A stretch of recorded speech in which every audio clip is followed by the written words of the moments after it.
নমস্কার বন্ধুরা, কেমন আছো সবাই? আশা করি সবাই খুব ভালো আছো। সুস্মিতাস ব্লগে আরও একটি নতুন ভিডিওর সাথে তোমাদের সকলকে অনেক অনেক ওয়েলকাম। তো সকালবেলা দেখেছো পুজো টুজো দেওয়া কমপ্লিট, আর আজকে কিন্তু একটা সুন্দর ব্লগ তোমাদের সাথে শেয়ার করব। সুনিকার ঠাম্মি বাড়িতে ওর পিসি এসেছিলো, বড় পিসিমণি। তো আমরা সেখানে গিয়েছিলাম। এটা কিন্তু বেশ কয়েকদিন আগের ভিডিও। দেয়া হচ্ছিলো না, ভাবলাম আজকে তাহলে দিয়ে দিই।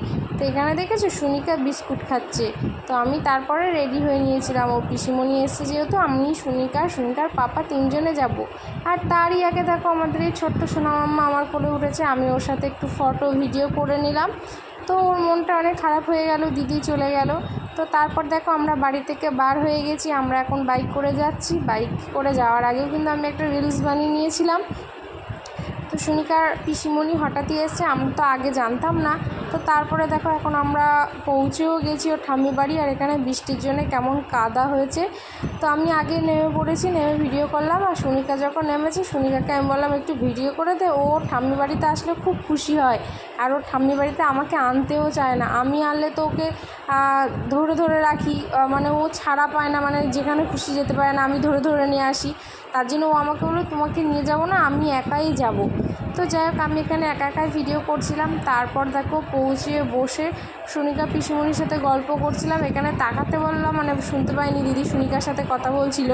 তো তারপর পিসিমণি ওর জন্যে দেখো লিচি ড্রিঙ্ক, তারপর ডেয়ারি মিল্ক এনেছিল, ওকে সেটা দিচ্ছে। আর কি বলো তো, এটা অনেকদিন আগের ভিডিও, তো ভয়েস ওভার আমি মিউট করে দিয়েছি, কারণ আমি পরে ভয়েস ওভার দিচ্ছি। তো তার জন্য এখানে সুনিকা তো লিচি ড্রিঙ্ক পেয়ে খুবই খুশি, ডেয়ারি মিল্কটাও হাতে নিয়ে নিয়েছে।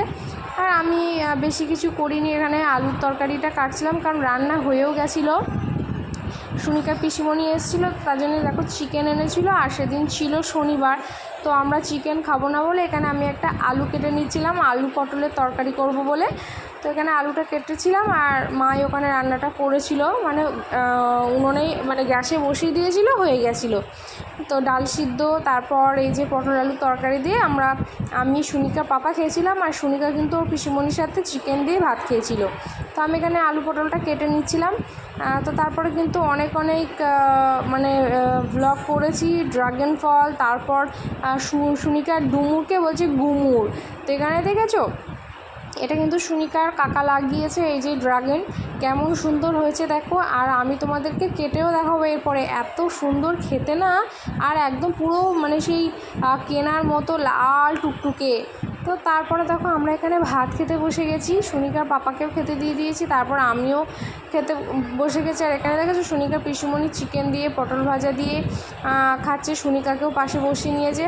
আর সুনিকা যেহেতু ড্রেস পরেছিল না, তো তার জন্য আমি ওকে সরিয়ে দিচ্ছিলাম। তো এখানে যাই হোক আমরা খাওয়া দাওয়া করে নিচ্ছিলাম। তো খাওয়া দাওয়া হয়ে গেলে তারপর ওই যে ডুমুর পারবো। তো সুনিকা পিসিমণি নিয়ে গেছে ডুমুর, মানে নিয়ে গেছিলো। তো ভাবলাম যে এই সময় একটু ভিডিও করি, কারণ আমার তো 7-8 মিনিটের একটা ভিডিও করতে হবে। তো এখানে দেখো সুনিকার ঠাম্মিও ডুমুরগুলো পারছিল। আর একটু পেকে গেছিলো, ভিতরে বীজ হয়ে গেছিলো। তো বড় হয়ে গেলে খেতে ভালো লাগে না, কচিগুলো কিন্তু খেতে সত্যি খুব সুন্দর লাগে। আমাদের একদম পেঁয়াজ রসুন দিয়ে যেভাবে করে আর কি, উপরে গরম মশলা ছড়িয়ে ঘি দিয়ে ডুমুর সুন্দর করে রান্না করতে পারলে ডুমুর দিয়েই কিন্তু সব ভাত খাওয়া হয়ে যায়, এমন একটা ব্যাপার। তো যাই হোক, এখানে আমরা সবাই ছিলাম। আর এত মশা সুনিকা পিসিমণিকে কামড়াচ্ছিল, তো সেটা নিয়ে আমরা মানে বলা হচ্ছিল। তো তারপরই দেখো এখানে সুনিকা ওই যে ড্রাগনটা পেয়ে খুব খুশি। ও তো ড্রাগনটা পেয়ে লাফাতে শুরু করে দিয়েছে। আর ও না প্রথম থেকে ড্রাগন ফল খেতে ভালোবাসে। আর কোথাও গেলেও ড্রাগন ফল করে, কিন্তু আমার বিশ্বাস হয় না, কারণ বলে লাল, কিন্তু বলে সাদাটা দিয়ে দেয়। আর সাদাটা না খেতে আমার একটুও ভালো লাগে না, আমার এই লাল ড্রাগনটা খেতে বেশি ভালো লাগে। তো যাই হোক, ও ড্রাগনটা ছিল, আর আমি এখানে ড্রাগনটা কেটে নিয়েছিলাম। কেটেও তোমাদেরকে দেখাবো। দেখো এই যে কেটে নিয়েছি, এতটা লাল না, বাড়ির ড্রাগন এভাবে এতটা লাল আমি তো ভাবতেও পারিনি। কিন্তু আমি আগেও একবার খেয়েছিলাম, কিন্তু সেই সময় মনে ছিল না। কিন্তু এই ড্রাগনটা এত মিষ্টি, তোমাদেরকে কি বলবো। তো তারপর দেখো আমরা এখান থেকে বাড়ি চলে যাচ্ছিলাম, কারণ সুনিকা পাপার আবার পড়ানো ছিল। তো আমি সুনিকা পাপা আবার বার হয়ে গেলাম। আর সুনিকার ঠাম্মি ওখানে ওর রথ দেখার জন্য টাকা দিয়েছে। তো সেটাই আবার ওকে বলছিলাম, তো বলছে আমার ঠাম্মা দিয়েছে। তো এখানে ও 100 টাকাটা হাতে নিয়েছে। এর আগের দিনে আমার মাসি ওকে টাকা দিয়েছিল, মাসির বাড়িতে রেখে দিয়ে চলে এসছে। ও এখন টাকা হারিয়ে ফেলে, কিন্তু আবার টাকা দিতেও চায় না, হাতে নিয়ে রাখবে। তো ওকে সামনে বসে নেওয়া হলো। তারপর দেখো মায়ের বাড়িতে পৌঁছে মা ওকে কোলে তুলে নিল। তো সুনিকার বনু আজকে পড়ে গেছিলো, তো মা সেটাই বলছিল যে বনুর মাথায় লেগেছে, পড়ে গিয়ে কাঁদছিল, তুমি বদমাইশি করোনি তো, তাই ওটাই আর কি বলছিল। তো যাই হোক, আমি মাকে বললাম যে তুমি একটু কাকাদের বাড়িতে নিয়ে যাও, আমি একটু থাকবো। তারপর আমরাও সবাই মিলে মাচায় বসে গল্প করছিলাম, সুনিকার পিসিমণির সাথে দেখাও হয়েছিল। তো এখানে দেখে ড্রাগনটা আমি মানে একদম পুরো ছুঁড়ে আর কি ওর উপরে রেখেছি। এতটা টেস্ট তোমাদেরকে কী বলবো। এই যে সুনিকাও দেখো খাচ্ছে আর বলছে যে আমি পিউ মাসিমণিকে দেবো, ওর মাসিমণিদেরকে দেবে। তো তারপরে সেদিন ছিল আবার উল্টো রথে দেখো এখানে আমাদের মানে গ্রামের সব ছেলেপিলে সব বার হয়েছে, এই যে রথ নিয়ে রথ টানছে। তো এখানে প্রণাম করে নিল, সুনিকা একটু রথ টানলো, আমি এখানে টাকা দিয়েছিলাম। তো এইভাবে বিকালটা এইভাবেই কাটিয়েছিলাম, বেশ ভালো লেগেছিলো। আর সুনিকাও কিন্তু অনেক মজা পেয়েছিল, কারণ এর আগের দিন যখন বাচ্চারা রথ বার করেছিল সেই সময় ও ঘুমাচ্ছিল, তো বুঝতে পারিনি। তো আজকে রথ টানা দেখে অনেকটা খুশি হয়েছে, তো ও নিজেও টেনে খুব খুশি। তো এখানে দেখেছো কতটা ভালো লাগছিল। আর আমরা বিকালে বসেছিলাম। তো এই যে দেখো সুনিকা রথ টানছে, আমি সেই সময় একটু ভিডিও করেছিলাম। ও রথ টানতে টানতে আবার হাতে প্রসাদও পেয়ে গেছে, রথ টানা ছেড়ে দিয়ে প্রসাদ খেতে ব্যস্ত।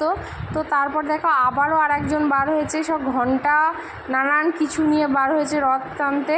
তো এখানে সন্ধ্যার টাইমে বসেছিলাম, সুনিকা একটা বিছানা নিয়ে দেখো কী করছে, বিছানাটা পাতবে। আর ওর মামা বাড়িতে চলে এসেছিলো, ওর জন্য ডেয়ারি মিল্ক এনেছে, ও সেটা নিয়ে খুব খুশি। তারপর আমিও একটা শনপাপড়ি এনেছিল দাদা, শনপাপড়িটা মানে কেটে সবাইকে দিচ্ছিলাম, মানে প্যাকেট কেটে।